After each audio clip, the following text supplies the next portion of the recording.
పిల్లలు సాయిరామ్. అమ్మమ్మ మళ్ళీ ఇంకో కథతో మీ ముందుకు వచ్చింది. మనం ఇంతకుముందు చెప్పుకున్న కథలోను ఏం చెప్పుకున్నాము? సత్యం సత్యమేవ జయతే అన్నాం. సత్యాన్ని మనం పలుకుతూ ఉంటే సత్యమే మనకి అదే జయిస్తుంది, ఎప్పుడు జయిస్తుంది, దానివల్ల మనకి మేలు జరుగుతుంది అని చెప్పుకున్నాం కదా. ఈ సత్యాన్ని పలకడం కూడా చాలా కష్టము. దీన్ని పలకాలంటే చాలా తెలివి కావాలి, ధైర్యం కావాలి, మరి ఆలోచన శక్తి ఉండాలి అని చెప్పుకున్నాం. దానికి కథ చెప్పుకుందాం అనుకున్నాం కదా. ఇప్పుడు మీకు చిన్న కథ చెప్తాను. అంటే సత్యాన్ని పలకాలంటే ఎలా చెప్పాలి? నువ్వు సత్యం చెప్పాలి, కానీ కొన్ని సమయాల్లో అది కష్టం. దానివల్ల కొంతమందికి నష్టం కలుగుతుంది మనం సత్యం పలికితే.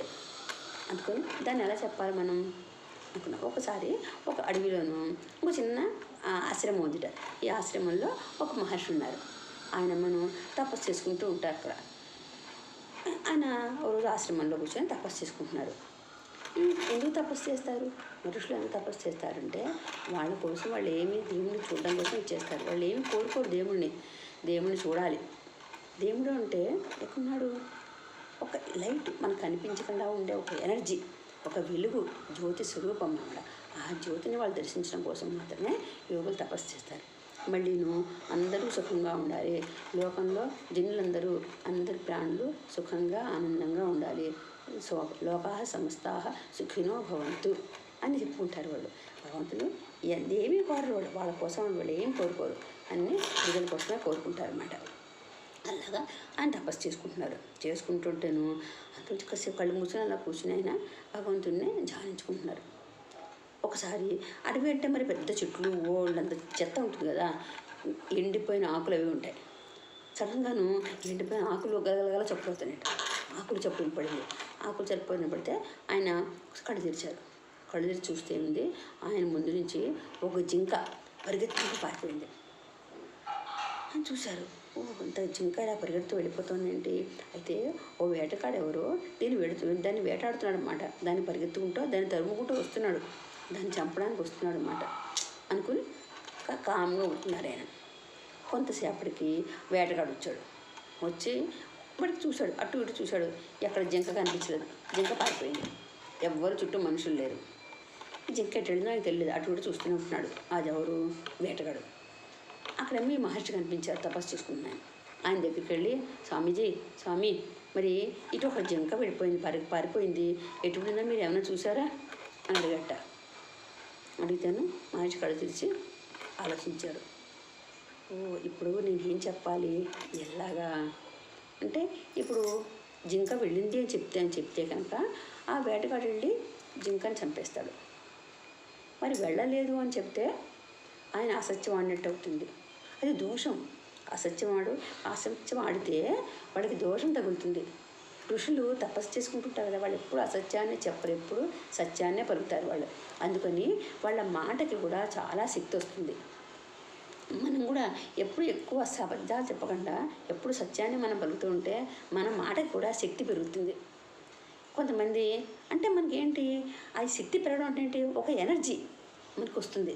మన మాటలోకి ఒక పాజిటివ్ ఎనర్జీ మనలో చేరుతుంది. అప్పుడు మనం ఉన్నవి కొన్ని జరుగుతుంటాయి.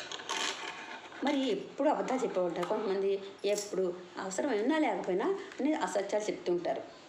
అలా చెప్తూ ఉంటే కనుక మన మాటలోకి శక్తి ఉంది, చిన్న శక్తి అంతా పోతుంది. అంతా శక్తి పోయి వాళ్ళలోనూ నెగిటివ్ ఎనర్జీ వాళ్ళలో చేరుతుందట.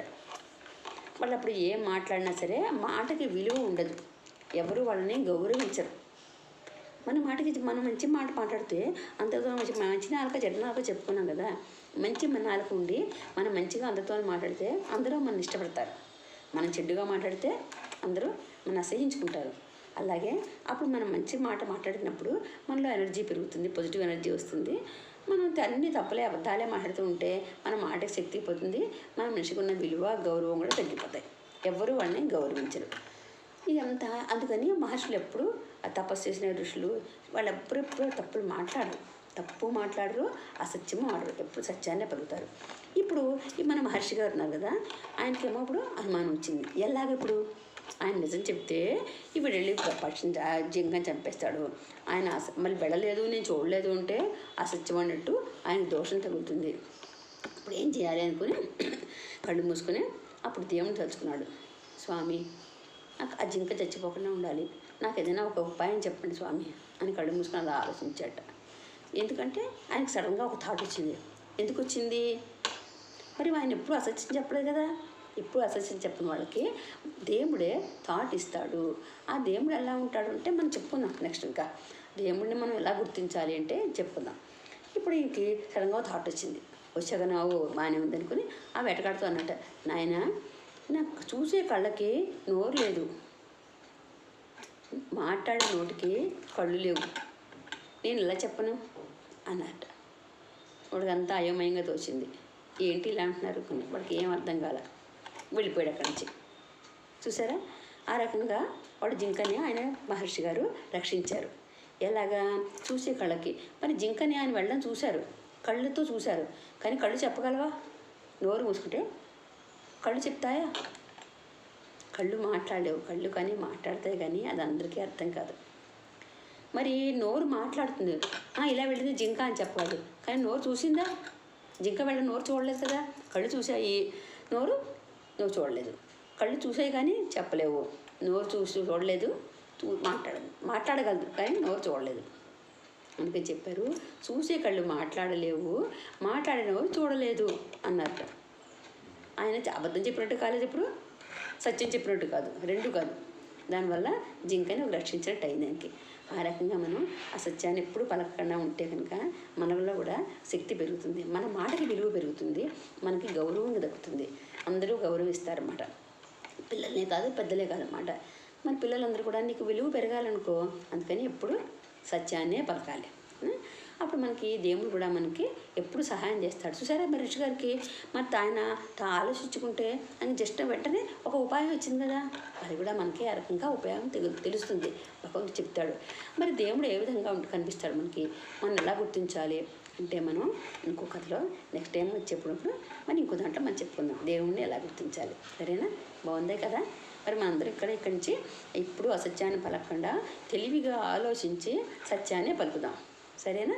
సరే, సాయిరామ్.